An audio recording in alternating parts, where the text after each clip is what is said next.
দেখা তো হবে না আর এই জীবনে, দেখা হবে জান্নাত ফুল বাগানে।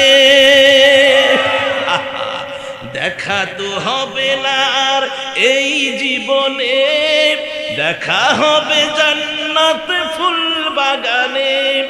সে আশা কবুল করো আল্লাহ, তুমি শহীদ হয়েছ তুমি এটাই জানি, শহীদ হয়েছ তুমি এটাই জানি। কথা বলেন আমার ভাইয়েরা, আর তো ফিরে আসবে না। আর কি ফিরে আসবে? আর ময়দানে আর এভাবে আর কথা বলবে না। তাফসীর শোনেন আমার ভাইয়েরা, কি দামি কথা। প্রিয় বন্ধুগণ, আল্লাহ সুবহানাহু ওয়া তাআলা বলছেন, রব্বুল আলামিন সূরা ইব্রাহিম, সূরার নাম কি বলেন? সূরা ইব্রাহিম, আয়াত নাম্বার হলো 1। আমি যেহেতু আপনাদেরকে একদম মিলায়া দিচ্ছি, আগামীকাল যারা রেকর্ড করতেছেন মোবাইলে বা শুনতেছে হাফেজে কোরআনগণ, সূরা ইব্রাহিম কয় নাম্বার আয়াত?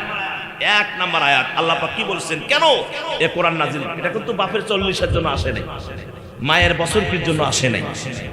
হ্যাঁ, আপনি মা মরে গেছে, প্রত্যেক বছরে 10 জন হাফেজ নিয়ে এসে কোরআন পড়াবেন।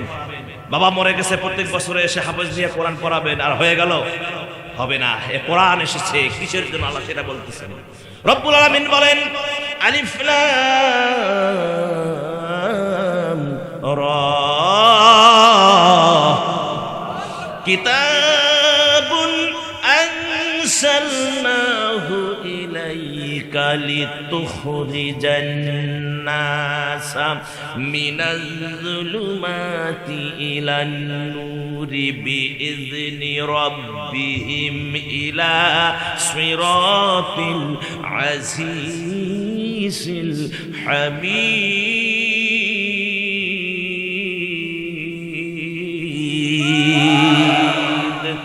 আল্লাহ রাব্বুল আলামিন বলেন, আলিফ লাম রা এগুলো হরফে মুকাত্তাত, অর্থ আল্লাহ জানেন। কিতাব এটি একটি গ্রন্থ, আজিজুল হামিদ পরাক্রান্তশালী। রব্বুল আলামিন নির্দেশিত পথের দিকে পথভোলা মানুষগুলোকে অন্ধকার থেকে আলোর দিকে বাহির করে, তুখরিজান নাসা মিনাজ যুলুমাতি ইলান নূর, তুখরিজান নাসা মিনাজ যুলুমাতি ইলান নূর, পথভোলা মানুষগুলোকে অন্ধকার থেকে আলোর দিকে বাহির করে আনার জন্য আল্লাহ এই কোরআন অবতীর্ণ করেছেন। জোরে বলেন সুবহানাল্লাহ, আর জোরে কোন সুবহানাল্লাহ। তাহলে কোরআনের কাজ কি? যারা সুদারু সুদ থেকে ফিরে আসবে, যারা ঘুষারু ঘুষ থেকে ফিরে আসবে, জেনাখোর যারা জেনার থেকে ফিরে আসবে, মদখোর যারা মদ থেকে ফিরে আসবে। কথা বলে ঠিক কিনা আমার ভাইয়েরা? কি এই জন্য তো কোরআন এসেছে। কোরআন থাকবে কোথায় বলেন? কোরআন থাকবে তকতির উপরে, তাই না? কোরআন কই থাকবে? কোন কোরআন কি তকতির উপরে থাকবে? কোরআন থাকবে সংসদ ভবনে। জোরে কোন, জোরে কোন, জোরে কোন। কোরআন শুধু সংসদ ভবনে নয়, কোরআন থাকবে হাই কোর্টে, সুপ্রিম কোর্টে, জজ কোর্টে, জুডিশিয়াল ম্যাজিস্ট্রেট কোর্টে। কোরআন থাকবে বিচারকদের বিচারের সোপান, তাদের গাইড বুক। কথা বলেন, যদি কোরআন হয় বিচারকদের বিচারকের গাইড বুক, কোরআন দিয়ে যদি বিচার করা হয়, একটা চোর খুঁজে পাওয়া যাবে না, মদারু গাঁজারু নেশাখোর খুঁজে পাওয়া যাবে না। কথা বলে ঠিক কিনা? আজ মেয়ের রাস্তায় হাটে সংকীর্ণ, কোরআনের আইন যদি চালু হয়, যদি 2-1টার মাথা কাটা যায়, তাহলে ওই মেয়ের রাস্তায় গেলে মেয়ে দেখাই পুরুষ পালিয়ে যাবে, ভাগিয়ে যাবে। কথা বলে ঠিক কিনা? এখন তো কার কাছে গিয়ে বলে, কি সুইটি বাবা। আর কিছু যুবতী মেয়ে আছে বেলজ্জা, লজ্জাহীনা কিছু মেয়ে আছে, রাস্তায় হাঁটলে ও রং ঢং দেখে মাথায় নষ্ট হয়ে যায়। কিসের মৌলবি আর কিসের মুহাদ্দিস আর কিসের যুবক, কিসের বুড়া। আমি দেখি এক বুড়া এই চার দোকানের মধ্যে ঢোকালি বাজাচ্ছে, ঢোকালি বাজাচ্ছে। আমি কই, চাচা খবর কি? মানে ওই ইয়ার মধ্যে, টিভির মধ্যে ছায়া ছবির গান দিছে। কিসের গান? ছায়া ছবির গান দিছে।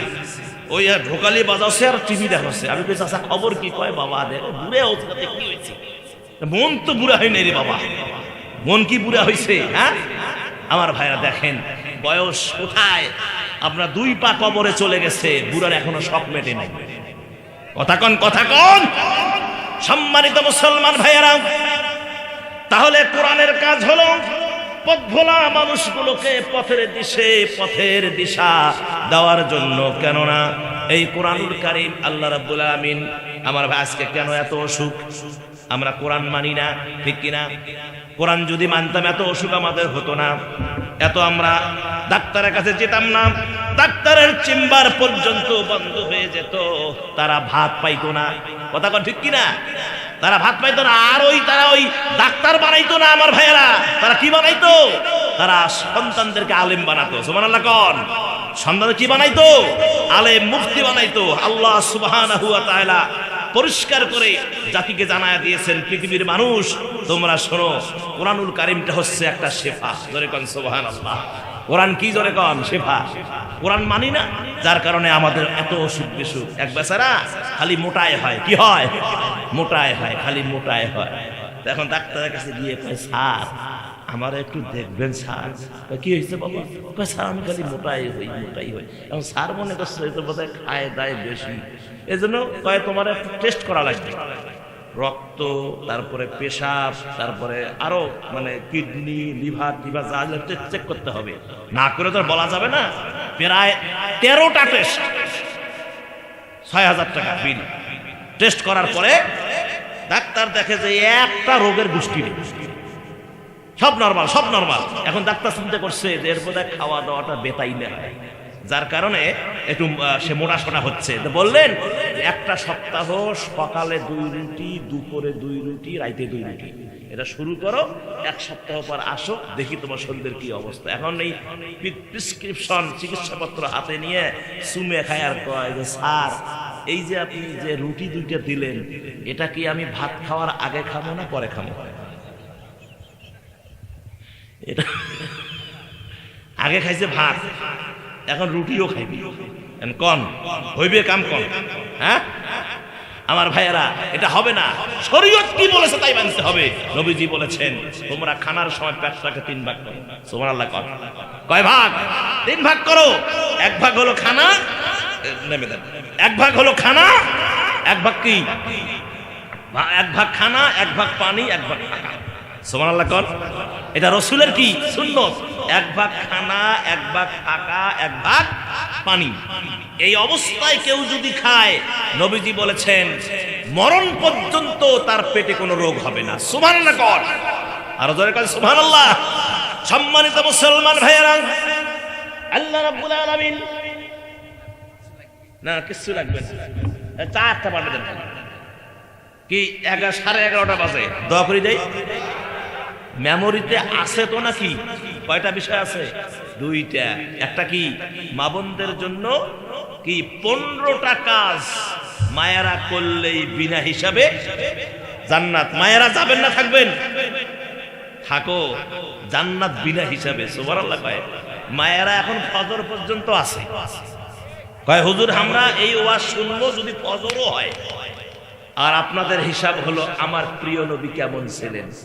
সুবহানাল্লাহ। 25টা। কয়টা? 25টা পয়েন্ট। ফজর হবে, থাকবেন? এই বাইক ঘুরবেন না। ফজর হবে, থাকবেন? কারা কারা থাকবেন হাত তোলেন। থাকবেন না খুশি আমি? ও শুনতে বলেছি। কারা কারা থাকবেন 2 হাত তুলে দেখান। লিল্লাহে তাকবীর, লিল্লাহে তাকবীর। আপনার সম্মানিত ভাইয়েরা, আল্লাহ রাব্বুল আলামিন কুরআনুল কারীমের ভিতরে বললেন ওয়ানুনাজ্জিলু মিনাল কুরআনি মা হুয়া শিফাউন ওয়া রাহমাতুল লিল মুমিনিনা ওয়া লা ইয়াজিদুজ যালিমিনা ইল্লা খাসারা। রব্বুল আলামিন বলেন আমি কোরআনে এমন বিষয় নাজিল করেছি যা রোগের সুচিকিৎসা এবং মুমিনদের জন্য রহমত, আর গুনাহগারদের জন্য শুধু ক্ষতি বৃদ্ধি পায়। কোরআন হচ্ছে চিকিৎসাপত্র। সুবহানাল্লাহ। এটা একটা চূড়ান্ত প্রেসক্রিপশন, চূড়ান্ত একটা চিকিৎসাপত্র। কথা বলে ঠিক কিনা? কোরআন মাফিক জীবন করেন, আপনার জীবনটা স্মরণের জীবন হয়ে যাবে, যে কোরআনের ভিতরে কোনো সন্দেহ নাই। আমার ভাইয়েরা, এই হিসাবটা ক্লোজ। এখন আসেন, যিনি কোরআন নাজিল করেছেন, যিনি আমাদেরকে সৃষ্টি করেছেন, তিনি কে? তিনি হলেন আল্লাহ। তাহলে আমার এক নম্বর বিষয়টা কি ছিল? আল্লাহ সুবহানাহু ওয়া তাআলার প্রতি ঈমান আনতে হবে, ঠিক কি?